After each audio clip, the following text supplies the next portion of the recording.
Hello and welcome to the Huddersfield Town preview show in association with Sportsbroker. We've got a bit of a local journalist special today. I'm pleased to be joined by Richard Sutcliffe and Leon Wobschall. Sorry, Leon, I swallowed your first name then. How are you two both doing? Yeah, good, mate. Thank you. Not too bad. Good. If we start with you, Leon, you were here last week at the Johnson Stadium for the win against West Brom. That was obviously a really great performance, and that was backed up by a bit of a disappointing one in midweek, the loss away to QPR. Is that sort of how you see things just going in the Championship in general? You can be high as a kite 1 minute against one of the third best team in the division, and then against somebody who's almost level pegging with you, it's 50-50.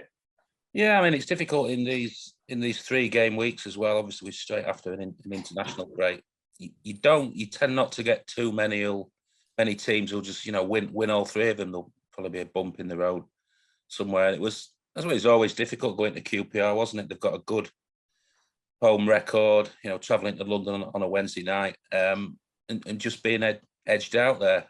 It was excellent on Saturday. Thought they outwitted West Brom, all across the park.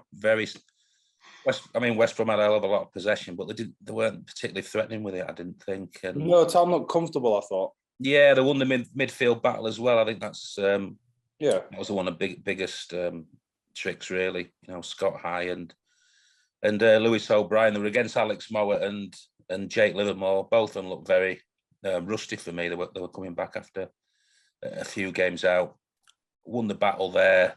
And even for all the ball that West Brom had and the efforts, not necessarily on target on goal, wasn't any real threat. And it was probably Town who had the best chance of the second half, really, wasn't it, through Danny Ward? So very comfortable, excellent game management, fitness levels.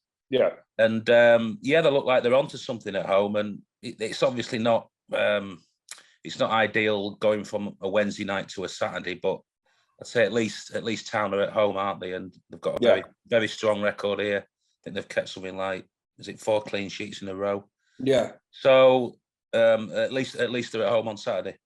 Yeah, that's a good point. The home form is definitely a huge positive, and what the season so far has been built on the back of. Richard, how much have you got to see Town so far this season? Yeah, well, I saw the game against Sheffield United. I'm covering Sheffield United every week, but I've seen them a couple of times since, and it's looking decent. Always at home, which obviously might skew the picture slightly, certainly in terms of results. Yeah. But I've been very impressed. I'll admit I didn't really see this season coming for Town as it's panned out so far. I don't think you were alone in that, to be fair. Yeah, because the game at Sheffield United, it was Sheffield United had a bad start, and I thought, well, this might just be the game for them. But I thought Town were brilliant. They sorted everything up, and then hit with that explosive pace, really, just to get it done. Sorba Thomas for the assist for the first goal, which obviously he's continued. I know he's dipped off a little bit lately, and he seems to have done. But it's because having seen him at home, you maybe the view is skewed, but it really does look like the club's, well, certainly the playing side's in a good place. Yeah. One thing that I've run past you two, because obviously you two have seen so many Championship seasons and you both experienced in this kind of area. What do you think the difference is, apart from the obvious of having your home fans there, but that disparity between home and away form? It happens quite often, doesn't it? For different clubs, it's almost cliche, but how can teams go about sort of readdressing that balance? Because if Town's away form was half as good as the home form, then the season would even be far more positive than it already is. Yeah, it's one of the sort of rules of football, really, which we sort of lost during lockdown, which probably gives us a big clue as to why it is like it is, because there was no fans here. So all of a sudden, if you look at the league table, there were some teams who won more games away from home than they did at home. Whereas now we've got the fans back, it's sort of reverted again. It's gone back to the normal, and I think that is it, really. You've got people on your side. And it's the familiarity. It's your ground, it's your place. If you're a player, exactly the routine. You're coming into it. You don't get delayed in traffic if you're on the team bus. That sort of thing. It's just one of those. I'm sure coaches and people try to think out the box, have tried to find out why it is the case and then try and change it away from home. But it just seems to be one of those unwritten rules of football, full stop, not just the Championship, that, you know, your home is where you prosper. Yeah. And obviously for Town, you know, exceptionally so this season, you know, I don't think the disparity is usually as big as it is this time, but there's certainly something that that these guys love about playing at the John Smiths. Yeah. Leon, do you think it's one of them things that can perhaps get in your head if you do have a few bad results away and people start mentioning it as I do and we have, that, you know, you're away from it and the best, it might just creep in the back of your mind and it's there for you and you're just too aware of it perhaps? Yeah, I mean, quite possibly. I mean, looking at Middlesbrough, there's little bits of an issue there. I think they've only won. It must only be a couple of games away from home, and they've had some sort of, you know, rough results. They went to Hull and got beaten. Hull, I think it was Hull's first home win of the season. That was about a month ago. Went to Coventry as well earlier this season and got beat pretty convincingly as well. So they've had some. Yeah, they've had some difficult ones away from home. It tended to be when they've taken big away followings as well. Yeah, they went to Hull with a sold out away and lost, and the same at Coventry as well. And obviously they've got the game at Huddersfield as well. Plenty of expectation on the shoulders there. I mean, I think Richard's right in what he says about obviously the fact with fans coming back, it's changed the dynamic, hasn't it, for home and away games. But I just also think with the Championship, I just don't think quite a lot of teams are really good enough really to sort of be really sort of consistent away from home.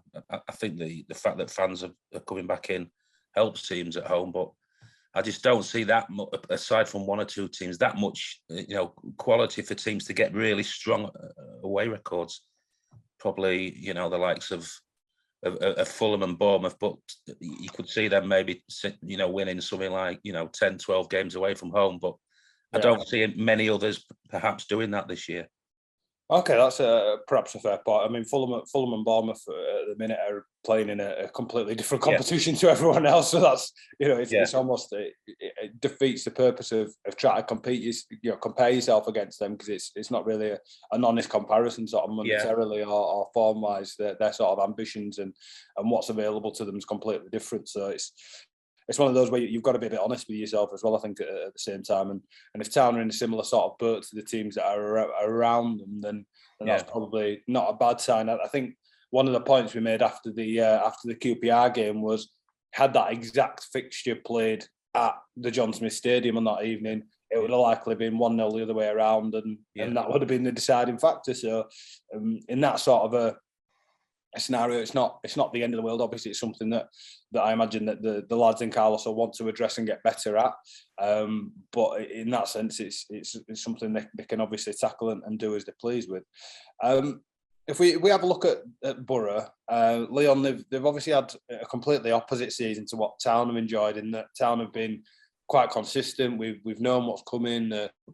The team's settled, the manager's settled, all of that sort of stuff is quite consistent and in place. Whereas for Borough, they've had to change manager. The team's been, you know, fiddled with, and you know, they're not really settled on their best side yet. Is that fair to say?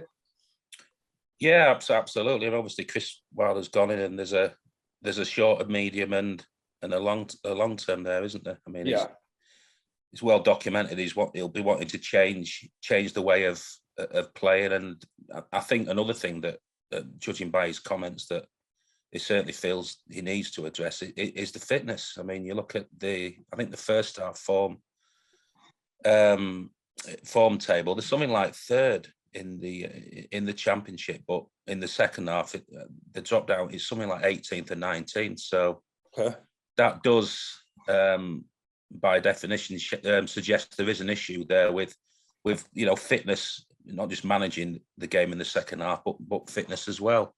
You know, they've got themselves in good position in the first half, then they've fallen away on a lot of occasions. We've obviously talked about Huddersfield's away issues in the last few weeks, letting in late goals, and that's probably more little elements of concentration because they're a very fit side. Yeah, that's there's an issue there there's plenty of issues for Wilder. He wants to get the side in his own image. There's certain players who just won't fit into his way of playing. He's spoken about this, you know, in parts of his squad not being balanced. and there's the a bit of the fitness aspects I've touched upon. So he's also got to get results as well, hasn't he? Yeah. You know, they're one of those teams who, you know, they'll be looking at the table. The table's probably the friend in some respects. You know, it looks like there's going to be a couple of slots open for somebody in the second half of the season. They've got to try and keep in touch in that regard. So he's got a hell of a lot to do, and he's obviously, you know, be wanting to get his first win sooner rather than later. Yeah, Richard, it's fair to say that Chris Wilder's first couple of games haven't gone exactly to plan, with drawing at home to Millwall and then losing that last game at home as well to Preston. This is their first game away, but the longer he's in charge, he's one of those managers with such specific ideas and the way he wants to play that it's not going to come overnight. It's a really tough way of learning how to play the game, and something that, if you weren't in the greatest form beforehand, it's not going to come to you straight away. But you'll have obviously seen and known a lot about him from his time in South Yorkshire. Is there some insight you can give into what town can expect from Chris Wilder and this side at the weekend, do you think? Yeah, it's a difficult one for him, really, because obviously it's, like Leon says, it's an inherited team, and fitness is an absolutely huge part of how he does things. Yeah. You know, but not just at Sheffield United, right through Northampton, Oxford, Halifax. You know, him and Alan Neil have a thing in pre-season called Terror Tuesday, where they just run. There's no science to it whatsoever. They just run the players basically till they drop. And it's, you know, it made, you know, I've watched it admittedly in Spain and Portugal, and it makes me sweat on the sidelines just watching them, because it's 3 sessions and it's just running. But it's all geared towards giving them, you know, that lasting sort of energy during the season, which obviously they've not got at the moment.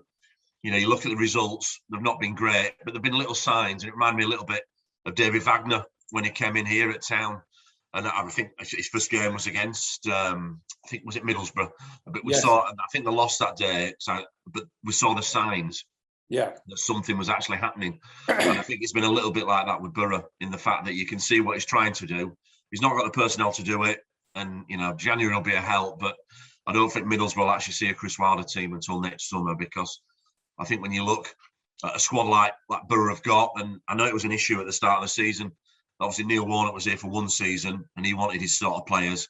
Yeah. But, you know, there were people on the sort of, you know, the football administration side who were also looking to the future, which obviously as manager, Neil's not necessarily going to do, because it was all about this season. So they were after a certain sort of player. Neil was after his own sort of player, you know, by bringing in Lee Peltier, people like that, who obviously Town know all about.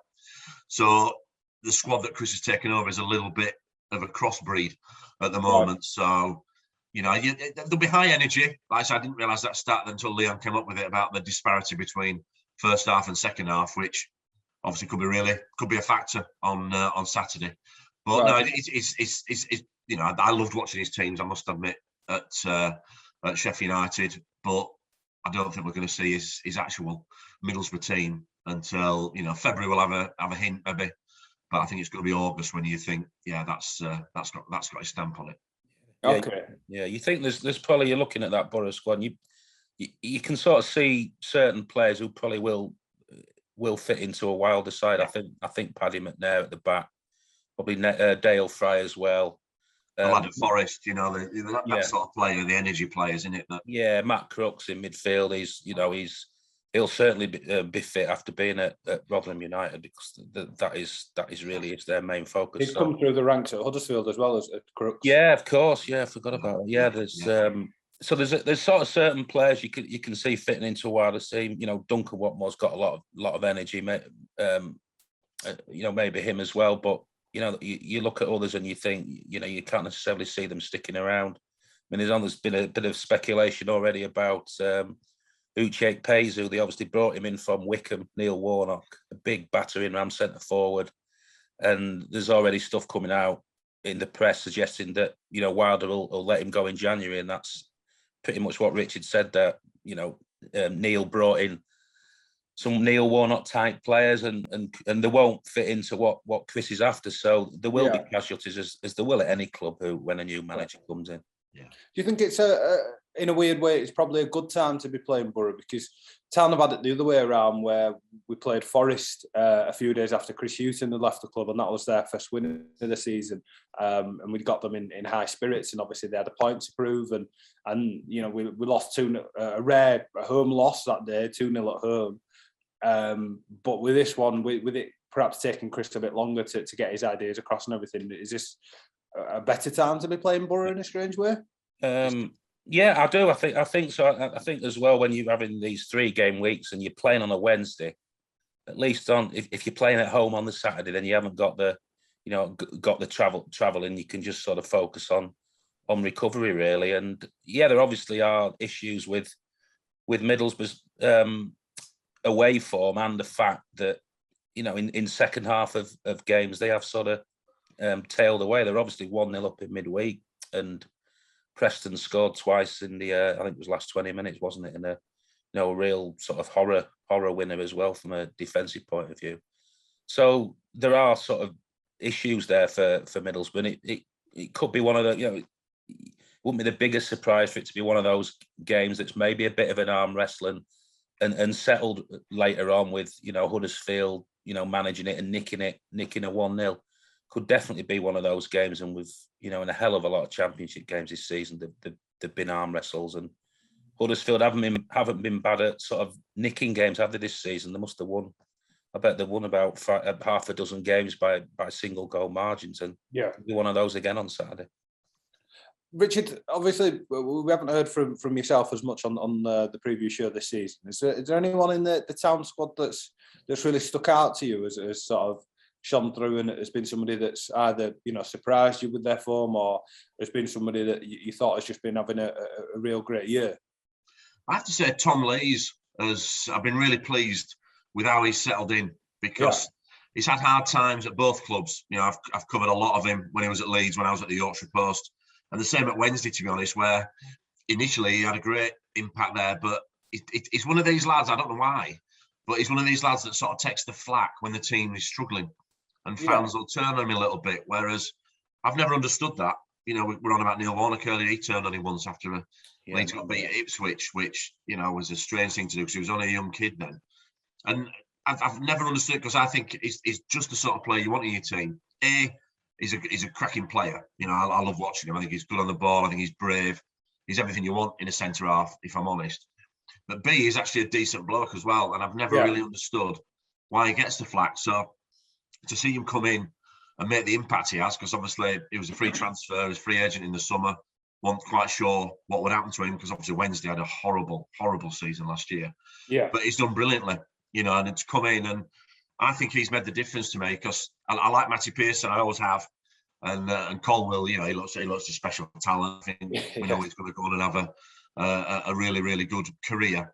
Yeah. But I think Tom Lees has glued that together, me at the back. I really do. I think I've been delighted with that. So obviously Lewis O'Brien, I saw him at Bradford when he won Player of the Year there. So you thought, well, this kid's got a chance, and he's really pushed on since then, since he came back to town.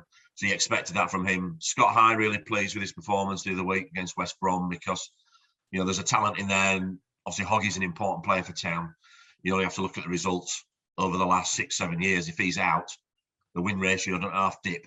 So for Scott to come in and play like he did, absolutely fantastic. And Sorba 20 years old as well. That's not easy in the Championship. Absolutely. And then Sorba Thomas as well. The Sheffield United have a lad it was a good pal of his, Illiman and Jai, sorry. And they're both at Boreham Wood together, and both have the same coach. And to see him come in and do how he's done this season, I know he's had a little bit of a dip lately, and he's swapped positions a little bit in the last week, but he's another one that I think, he's really pushed on, and he's a special player. And he's a key player for town now. Yeah. So I think, but that just shows how good things that's going on at town, really, because we're talking about players who are making good impacts. Because let's be fair, the previous 3 years have not been very enjoyable for anybody. No. So what I will say about this, obviously tomorrow's game, is that Carlos is careful in his press conference, because Chris loves to pick out something that the opposition manager or player has said, and stick it on the dressing room wall. It's very old school like that. So it could be the most inoffensive thing in the world that is said, and yet Chris will take offence at it, and then it actually uses that to fire his team up. So just tell Carlos to be on his best behaviour when he's chatting to the press, lads. We'll pass the message across. Cheers for the heads up, Richard. Leon, would you go along with that? They're the players that stood out to you as well? I'm really pleased that Richard's Single out Lazy as well, because as you said, he's been incredibly reliable since coming into the club, and our fans have really taken to him as well. Yeah, I think the fact that Richard's mentioned so many players, that's just testament to it, isn't it? It's been, I think I wrote in the match report on Monday, it has been a real, it can be a cliche sometimes, but it's been a real team effort there this season. You know, even look, the amount of scorers, 13 or 14 different scorers. They seem a real, genuine, good set of lads. I mean, he's obviously come in and he's sorted out the defence, which definitely needed to be. And like Richard said, I'm very pleased for Tom Lees as well. I mean, we both know him quite a bit from being on the circuit, and he's a thoughtful thinker. He talks a good game, and he really sort of cares about the game. He's a genuine lad. He's a total professional on and off the pitch, 24/7. He treats his craft really, really seriously, and he had a difficult year at Sheffield Wednesday last year, and he's had some tough times at Leeds, and it was difficult off the pitch as well at Wednesday last year, as everybody knows, and he needed a lift and a pick you up. And he's found a good home at Huddersfield. He's a senior professional. He's a very good player at championship level, and I'm absolutely delighted for him, and great move for him. And it's one of those. He's come in, and I think the biggest tribute you could probably say, it looks like he's been there a hell of a lot longer than 3 or 4 months, doesn't it? It looks like he's been part of the fittings for ages, and he's a smashing lad, but he's not alone there. As Richard said, Marty Pearson, a great pro. Naby Sarr, you look at him, he came in the side back last Saturday, was outstanding. Yeah, so they've got a real good core, and I think at the back as well, they've got a real good togetherness and unity there, and it's serving them very well. No, I completely agree. I think, with the recruitment of Lee Nichols as well, and the entirely new back line, it seems to have gelled really well. And the point that you two have hinted on, and something that, I'm not putting words in anyone's mouths here. People can go back and watch the preview shows and extra time from all the other games. All the lads sort of trip over themselves to say how much they're enjoying playing with each other, coming into Canal Side. The sort of unity and atmosphere in the place seems to be really strong, and they all get on really well and spend a lot of time with each other away from the training ground and away from match days as well, which I think is a good sign. And you two will know that can take a team, especially somewhere like the Championship, where it's about momentum and effort.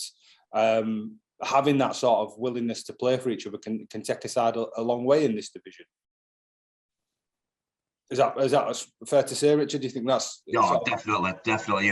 It's interesting you mentioned the point about, players actually spending time together away from the club. I think that's always the acid test for a club that's actually going places, because I mentioned Chris Wilder's Sheffield United. That's what they did. If you went into certain coffee shops around Sheffield in a sort of early afternoon, you'd see 15, 16 footballers. They're just spending time. They've been training in the morning. They've been put through a tough session, and whereas some clubs will go home, and possibly is the case at the Sheffield United at the moment, because it's not a happy ship, as you can see from the results. Whereas sort of 2-3 years ago at Sheffield United under Chris, they were saying that basically it was called a coffee club, because they just wanted to be together. They didn't want to go home and see the families and pick the kids up from school, which obviously they did do. They didn't leave them at the school gates or anything like that. But they actually want to be together, and that is the sign that a team is capable of achieving things. And we go back to that town team under David. That's what it was like there. You came down Canal Side, and it didn't matter who you were chatting to, whether it was Heth, whether it was Hoggy, whether it was the lads up front. You could tell they loved being together. That promotion team, they'll have a bond that'll go on for 20, 30 years. Which I'm sure Town will be having 10-year anniversary dinners, 20-year anniversary, 30-year anniversary dinners. Sheffield United will, and that bond will keep going. And that could take Huddersfield Town a hell of a long way this season, because the Championship is such a tight division with the margins of success and failure are so slim. That little bit in team spirit and togetherness, that can push you over the line. Whereas a team end up finishing 7th or 8th who haven't got that bond. Yeah, absolutely. I think the fact that so many games are tight as well Richard, as well. You know, that extra. You know, you're in a difficult environment, a difficult game. That last 10 minutes, really digging deep, and it sounds like a cliche, but it isn't it? You need that unity, that comradeship to get you through at certain times in the season. And you know, you look at Town a few years ago under David. That was them to a T, wasn't it? I mean, I remember that winner. They had a famous win at Rotherham, didn't he? Right at the death, I think. Yeah, Tommy Smith. Yeah, 3-2. Yeah, you know, that was Valentine's Day, I think. Oh, absolutely. And you know, that team was so tight and so together, created memories, not just in sport, but in life. And they'll reflect on that, you know, when they're old and grey and pensioners, and they'll probably reflect on going to Sweden and having to catch fish on a remote island and fending for themselves. I think they can finally talk about that without chills now, can't they? It's that long ago, you know, it's like 5 years have passed, but if you ever brought it up before, you could see they were just like, you know, it's nice to talk about now, but them days were absolute hell. But it formed a bond, and it does come from the top. You know, Carlos deserves huge credit for creating this. Obviously, not just in the atmosphere he's creating around the club, but bringing in these characters. You know, we touched on Tom Lees. That's so important. Characters, you know, talent will take you so far, but if you're talent and you've not got that character and determination, then you'll bob about in Leagues 1 and League 2. Whereas if you want to really push on and succeed, get in the Premier League by winning promotion, his character's a huge part of that. Obviously, you need the talent. You can't have 11 lads who are just great characters because they're going to do nowhere. But you're the manager and, you know, the recruitment, because it's not all just watching players on a Tuesday night and see how they play. It's doing your homework on them, and that's a big thing Chris Wilder's on, and he'll be doing at Middlesbrough now. Yeah. Whoever comes in will be that character who can mix and get stuck in when it's needed. And fair play to Carlos and all his, you know, they've had some flack over the time of the recruitment staff at Town. You know, you don't have to look far to see that, but they've built a real band of brothers here, and I think, you know, they deserve a shout out as well as Carlos. Yeah. No, I think Carlos and Lee Bromby have built a really good squad this year, and that hopefully should touch wood stand us in good stead this weekend. But I think that's a great point to leave it on. Thank you for your time as ever. We'll see you at the John Smiths on Saturday, hopefully. Town have been really good this year at backing up poor results with victories, so hopefully that's another one on Saturday. We'll see. But thank you very much to you two. Thank you very much to Sportsbroker for making the show possible, and we'll speak to you both later. No problem. No problem. Enjoyed it.